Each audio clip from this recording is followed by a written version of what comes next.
Cry Andri, the leader of a powerful clan called the Grieving Souls, is known for his wisdom and strength. But the truth is, he's actually weak and doesn't want the job. He just wants to quit. Right now, he's reluctantly standing in line at a treasure hunter clan meeting, even though he doesn't really want to be there. In this world, treasure hunters are like celebrities, risking their lives to explore treasure vaults and fight dangerous monsters. Despite the risks, many people join clans to become famous or wealthy, like those in First Steps, one of the capital's top guilds. Andri is trying to stay unnoticed, but a girl named Ruta starts talking to him from behind. He ignores her at first, but then she steps in front and introduces herself as a level 3 hunter, offering a handshake. Andri declines and only tells her his name. Even though she's a bit disappointed, she continues chatting, telling him how she's been hunting alone until she found a vault called the White Wolf Den, but couldn't handle it by herself. So she decided to join a group. A guy ahead of them overhears and tells Ruta she shouldn't be taking on dangerous vaults like White Wolf Den at her low level, calling her an amateur. Ruta gets angry and Andri regrets not staying home to avoid the drama.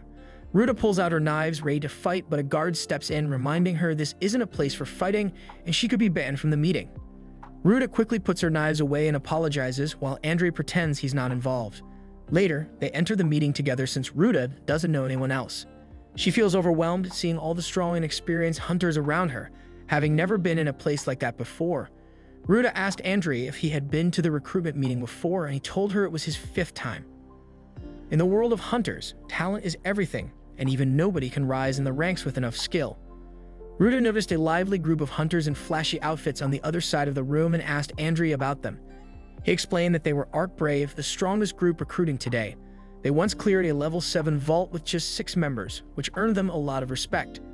Their leader, Arc Rodin, is very picky about who he recruits, but joining his group almost guarantees a successful hunter career. Ruta then asked about an empty desk in the corner, but before Andri could answer, Greg, the guy they argued with earlier, stepped in to explain. Greg said the desk belonged to the Grieving Souls, a legendary group of childhood friends who became famous after arriving in the capital. Rumors suggested they might be recruiting today, but since they weren't there, Greg thought the rumors were false. Just then, a kid who was eager to join the Grieving Souls got frustrated that they hadn't shown up, as his dream was to become the strongest hunter. Greg found the kid's frustration amusing, but Ruta stayed quiet, knowing the kid was actually a higher level than her. At that moment, a girl named Tino stepped forward, ready to shut the red-haired kid up because she believed she was the only one worthy of joining the Grieving Souls. Her partner tried to calm her down, thinking it wasn't worth making a scene, even though the red-haired kid was annoying. The tension in the room seemed to settle down, but then Greg stirred things up again, and now everyone was excited for a fight. Tino and the red-haired kid squared off, and Andri could sense things were about to get chaotic. Not wanting to be involved, he asked Ruta to step outside with him. Just as the fight was about to begin, Tino, who was ready to seriously hurt the kid, suddenly sensed someone familiar. She saw Andri and completely forgot about the fight, rushing toward him. Surprised, Andri stumbled and Tino nervously called him Master, asking if he saw her lose control. Then Arc, the leader of Arc Brave, approached Andri and greeted him, mentioning that they had been waiting for him. It was then revealed that Andri was not only the leader of the Grieving Souls, but also the most important person in the room. Everyone who recognized him was shocked, realizing who he really was. Even though he was getting all this attention, Andri felt sick from it and just wanted to go home. Years ago, when Andri and his childhood friends first arrived in the capital, they were clearing beginner vaults incredibly fast. But there was a catch. Andri didn't know what he was doing.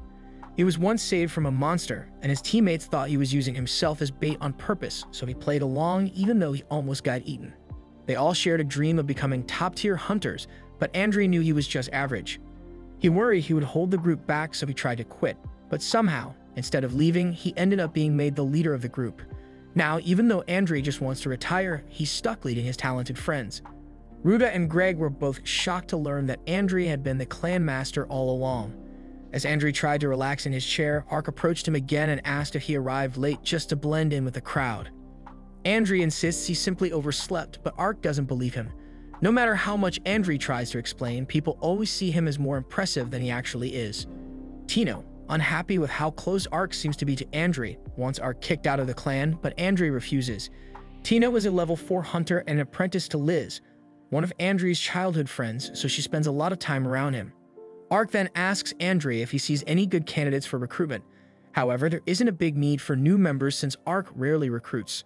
Seeing an opportunity, Andri asks if Arc would seriously consider his suggestions. To everyone's surprise, Ark agrees to recruit anyone Andri recommends. The vice captain tries to change his mind, but Ark insists that if Andri vouches for someone, they must be worth it. Tuna blushes, thinking Andri might suggest her, but she feels conflicted because she doesn't really like Ark. Suddenly, Gilbert, the kid from earlier, stands up and begs for a chance to join.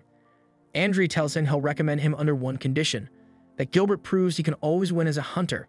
If he lacks strength, he could put his party in danger. So Andri wants him to show that he has what it takes to come out on top. Andri's words hold weight because ever since he became a hunter, he has never lost a battle, though that's only because he's never actually fought in a real one. Andri takes off one of his ring artifacts and announces to the hunters that whoever brings it to Ark will be welcomed into his team. He throws the ring into the crowd, eager to watch the chaos unfold. Gilbert grabs it first, but before he can react, Tino leaps at him and knees him so hard that he's knocked across the room, likely needing medical help. The ring rolls across the floor, and after a brief pause, everyone starts scrambling for it, leading to an all-out brawl. Andri, unfazed by the chaos, quietly slips away. By the next morning, the fight had made front-page news because the bar was completely wrecked, although no one was seriously injured. Eva informs Andri that the Explorers Association has called for a private meeting, and he knows they're going to scold him. When he asks how Ark reacted, Eva says Ark found it amusing and wasn't upset. Andri, hoping to use Ark's good mood to his advantage, jokingly suggests sending Ark the bill for repairs and having him attend the meeting. But Eva reminds him the meeting is specifically for Andri. Knowing he has no way out, Andri reluctantly agrees to go, aware that if he doesn't, Gark, the head of the association, will track him down. Andri plans to use his usual trick to avoid getting into too much trouble. Groveling and apologizing, he argues that the only thing damaged was the bar, no one got hurt, and the owner has already been compensated for repairs, so there shouldn't be any more issues. Gark, seeing Andri's apology, decides to let it go for now without even yelling at him. Andri still needs to take responsibility for causing the chaos, so Gark assigns him a quest that he can't refuse. The association gets lots of quests, but some are so tough or low-paying that hunters consider them chores and no one wants to do them. Andri tries to act like he's too important for a chore, but Gark won't let him off the hook. Forced to choose, Andri looks through the quest book and picks the easiest one, a level 3 quest. He plans to pass the job on to Ark, but when he goes to find him, Tino tells him Ark is at a meeting with nobles. With no other options, Andri is stuck with the task. At that moment, Andri notices Tino is wearing his ring, meaning she won the game from yesterday. Ignoring that for now, he asks if she's free. Tino, thinking he's about to ask her out on a date, gets excited. But she's disappointed when Andri reveals he just wants her to do the quest for him. She tries to run, but Andri summons his chained dog, Silver, to catch her. Tied to a chair, Tino listens as Andri explains the mission. Feeling betrayed, she complains that she wanted a date, not to do his lazy quest. When she suggests Andri should go with her, he refuses, not wanting to do the work. Instead, he sends her off with the hunters from yesterday to complete the quest. 6 years ago, Andri and his friends arrived at the Explorers Association, the headquarters for treasure hunters. Andri was hesitant to go in even though it was his idea to aim for the capital. He was worried that he'd hold them back because he felt useless. Luke, tired of Andri's overthinking, burst into the association and announced that he was the greatest swordsman in the world, demanding to fight the strongest person there. Liz, with her pink hair, didn't want to be outshined, so she claimed to be the greatest thief in the world. Andri just wanted to get their registration done, but his friends were busy making bold statements. Luke even told someone that real strength doesn't need a weapon, saying it's something Andri, their team leader, believed in. When it came time to register their party's name and crest, Andri had a sneaky plan for revenge on his friends for making him the leader. He picked the name the Grieving Souls with a skull as their crest, thinking it would make them seem weak. His friends were shocked, reminding him they were supposed to be a hero party, and the name made them look antisocial. Andri tried to use this as a way to back out of being the leader, but his friends ended up loving the name. And so their party was officially formed, marking the beginning of Andri's rise as the famous leader of the strongest clan. Back in the present, the big guy can't believe that Andri is the master of the Steps clan. This is because the clan master has the nickname 1000 Tricks and is also the level 8 hunter. Tino demands that the newbie group bow down to Andri, but he tells her to calm down. Hunters who reach a certain status get special names from the association, which makes them almost like celebrities. 1000 Tricks is the name Andri was given, and it's a huge honor. He's considered the strongest hunter in the capital, but Gilbert doesn't believe that Andri is him. Tino tells Gilbert that he's wasting his life if he can't even recognize Andri's strength, and she complains that she can't work with people like that. She hates guys who are all talk, but Andri thinks he's one of those guys too. He doesn't see himself as the strongest. His reputation only came from his friends telling everyone he was. Gilbert refuses to work with Tino too, but it's because he thinks Andrea is lying about being level 8. Greg tries to warn Gilbert who he's messing with, but Gilbert still doesn't believe Andrea is the leader of the strongest party. An argument breaks out among the newbies, so Andrea decides to stop trying to convince Gilbert. Craig and Ruta are on board with him, so Andrea tells Tino to ask someone else in the guild for help if she needs it. Tino tries to pick Andrea to help her, but he quickly says no. Everything seems settled, but out of nowhere, Gilbert challenges Andrea. He refuses to listen to anyone weaker than him, so he says if Andrea beats him, he'll work with Tino. Andrea accepts the challenge, but sends Tino to fight instead. Tino, eager to punish Gilbert for being rude to Andrea, gets ready to deliver some divine punishment. Tino stretches before the fight, but Gilbert is eager to get his rematch. He insists on fighting Andrea next, but Andrea doubts Gilbert will even come close to being Tino. Gilbert is shocked to learn that Tino is a level 4, just like him. Tino admits she's nowhere near Andrea's level, but she's confident that she'll win the fight easily. The other rookies are a bit worried since thieves aren't typically great at direct combat, but Andrea knows better. Tino has lots of experience fighting people and even reached level 8 on her own, so she's probably way better than Gilbert. However, Andrea is a bit concerned about Gilbert's relic, the peroral sword, which could give him an advantage. Then, to everyone's surprise, Gilbert throws his powerful sword aside. He refuses to let anyone think he's weak and declares he doesn't need a weapon to beat an unearned girl. Andrea thinks it's pretty foolish for a swordsman to throw away his sword, but at least now the fight will be about raw skill. Tino prepares for battle and convinces Andrea to take her for ice cream when she wins. When the fight starts, Tino surprises Gilbert with her incredible speed and lands a kick that sends him flying.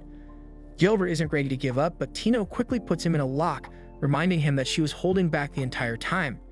She offers to let him off easy, but only if he worships Andrea as a god, prays to him 3 times a day, and brings her tributes to pass on to Andrea.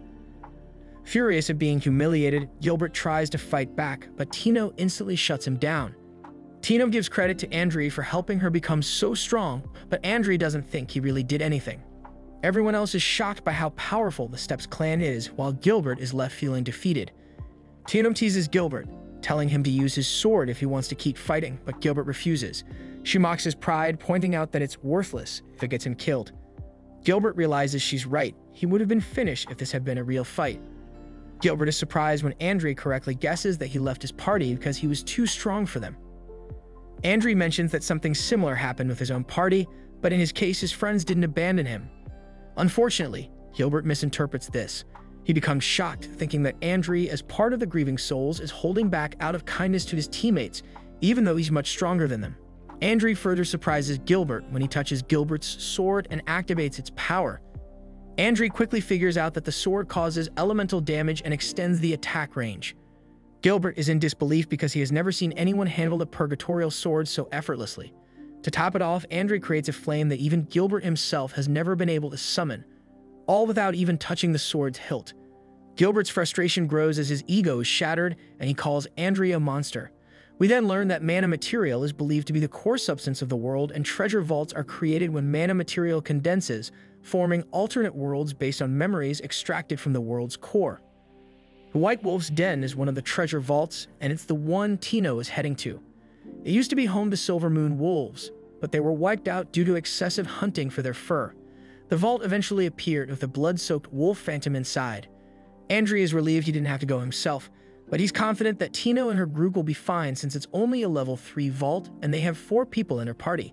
Later, Andrea thanks Eva for telling him about Gilbert leaving his old party, as it allowed him to surprise Gilbert. Eva mentions that the sword Andrea handled earlier was a type of relic he can control easily. Andrea loves relics because they come in so many shapes and have a wide variety of uses, making them fun to collect. He also enjoys how they let him perform miracles despite not being the strongest fighter. Andrea even wonders if he could buy the purgatorial sword from Gilbert, but Eva disapproves of his reckless spending.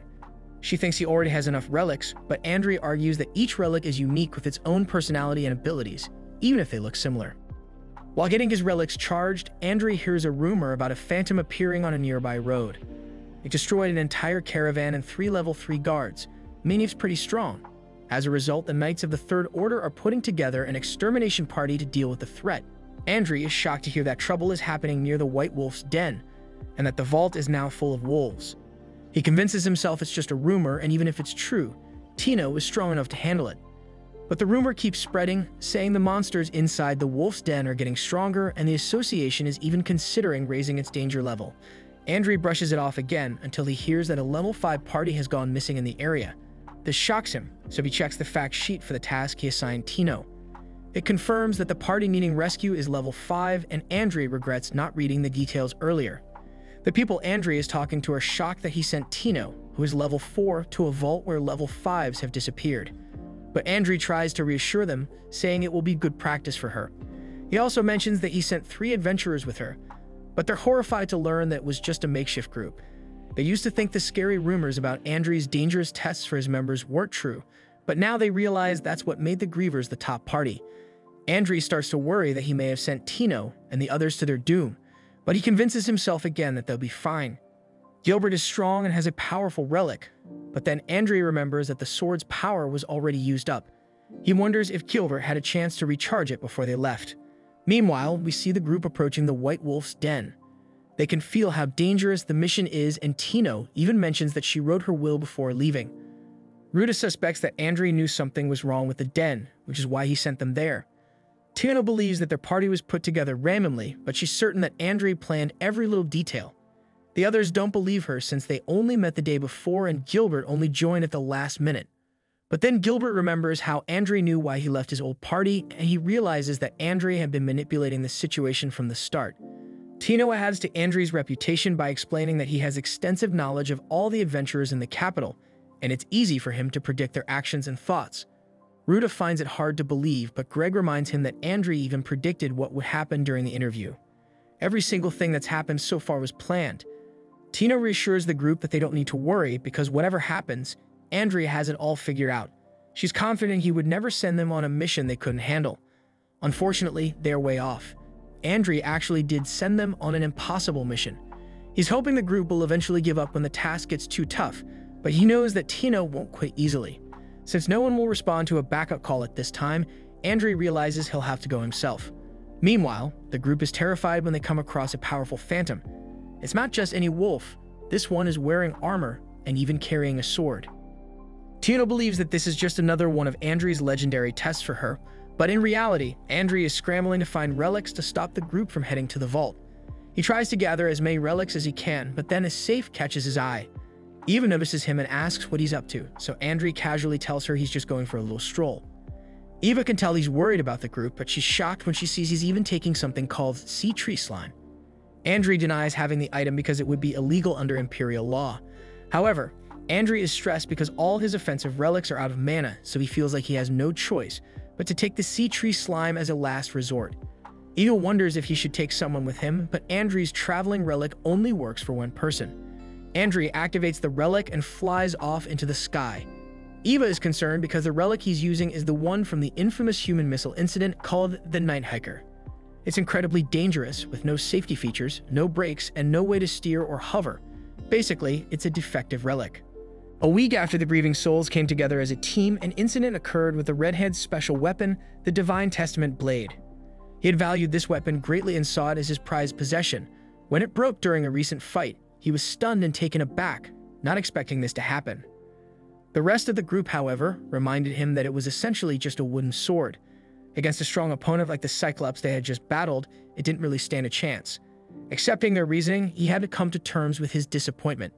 Meanwhile, an old adventurer who was clearly drunk overheard their story. He doubted the truth of what they were saying and began mocking them, accusing them of running away from the Cyclops. He didn't believe they could have defeated such a creature. To prove him wrong, the girls from the Grieving Souls pulled out the Cyclops' eye as proof that they had indeed faced and conquered it. This sight frightened the old man so much that he nearly wet himself out of fear. In the present, Tino's group has just defeated a wolf monster. This particular creature was unusually strong, leading them to believe that it didn't belong in that area. They felt fortunate, though, that there was only one of these powerful beasts for them to face. As they took a moment to catch their breath, the group wondered why Gilbert hadn't used his flames during the battle. He then explained that he was out of mana. This was because Cray had used up all of his mana earlier and Gilbert couldn't replenish it on his own. This situation made some team members suggest retreating, as they doubted the people they were meant to rescue were still alive. They thought it might be too late to save anyone. However, Tino was determined not to give up. She firmly believed that their mission was to save the living, not just recover bodies. She expressed her strong confidence in Crei's decisions, trusting that every move he made was for a reason. In her view, the lack of mana wasn't an accident, but rather a part of Crei's plan. She speculated that he might be trying to teach them not to rely too heavily on their relics. After regrouping, they eventually reached the White Wolf's den. Upon arrival, they were surprised to find that the wolves inside were much larger than expected. The den itself was built for smaller wolves, which made it quite cramped for these oversized beasts. This setup gave them an idea. Since the wolves didn't have much space to move around, they decided it would be better to fight them inside the den, where the limited room would work in their favor by restricting the wolves' movements. The group prepared themselves to rush into the den, hoping that the tight quarters would give them a strategic advantage in the upcoming battle. Gilbert wants to charge in first, but Tino stops him with a string of insults, even calling him a stupid idiot. She believes it's her job to keep everyone alive, and rushing in recklessly is the worst idea she's ever heard. Tino feels that Crei is testing her leadership skills, so it's crucial for her to protect everyone. She decides the girls will lure the monsters forward since they're quicker, while the guys can handle the back. As their leader, she's determined not to let anyone sacrifice themselves as a shield. Meanwhile, Crei is soaring through the air with a very different mindset from Tino's. He just hopes she's alive and even wants her to use the team as shields if needed. Tino's group engages in battle, and even though the monsters are much stronger, they have teamwork on their side. They win their first fight, and Tino is relieved that the enemies lack cooperation. As more monsters show up, she starts appreciating her team's unique strengths. Gilbert may talk too much, but he's strong. Ruta is excellent at finding enemies, and Greg has loads of experience and works well with the group. She credits Crei for putting together such a great team and even calls him a genius. Looking back, we see that Gilbert had issues with his old team because they couldn't keep up, and he left in frustration. Now he realizes he didn't consider their feelings and enjoys fighting with his new group. After another victory, Gilbert is pumped and says he's just getting started. Just then, Tino senses the dungeon boss nearby. The others suggest they should finally make a run for it, but Tino points out they've come this far without getting hurt, so they should be able to handle the boss too. Tino agrees that being cautious is usually smart, but easy missions don't help anyone grow. Greg reflects on how, once hunters reach level 4, they can earn a good living by completing lower-level treasure vaults. He used to do this and would run away when things got tough.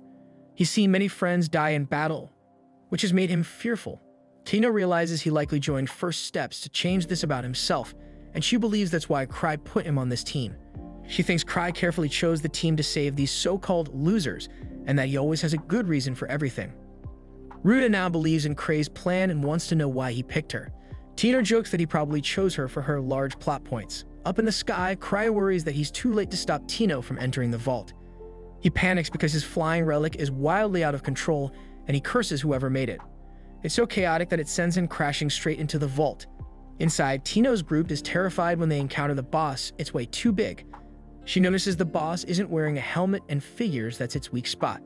The guys distract the giant beast with attacks, and Ruta is impressed that Tino never shows fear. Greg ends up in danger when his sword breaks, but Ruta saves him just in time. Tino shows her incredible skill by closing in on the enraged monster and stabbing it right in the neck. Tino's group wins the battle, and she treats her injured leg with a potion. They're all in good spirits because now all that's left is the rescue. Tino lends Greg a sword temporarily, but she has to dodge an attack as more bosses suddenly appear. The group is horrified, fearing they can't handle so many enemies. Even Tino thinks Crei's test has gone too far, so she decides they need to retreat into a nearby passage to avoid the boss's attacks. However, the passage is blocked, so the guys decide to act as bait, letting the girls escape. They tell the girls it's better than all of them dying. Tino wonders why Crei would put them in this situation, and she has a sudden realization about Crei's ring. She reminds everyone that no one will be sacrificed and that they should target the boss's eyes.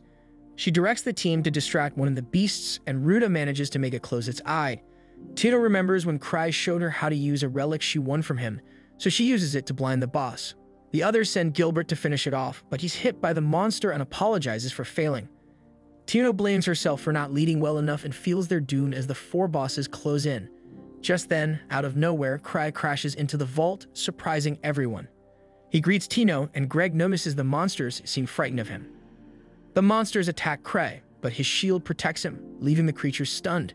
Crei taunts them, mentioning he has 17 lives, and uses a powerful relic to strike back. The entire cave lights up with the force of his attack, and Greg is in awe, finally seeing what a level 8 is capable of. Crei is puzzled by the number of terrifying monsters around, as this should only be a level 3 vault.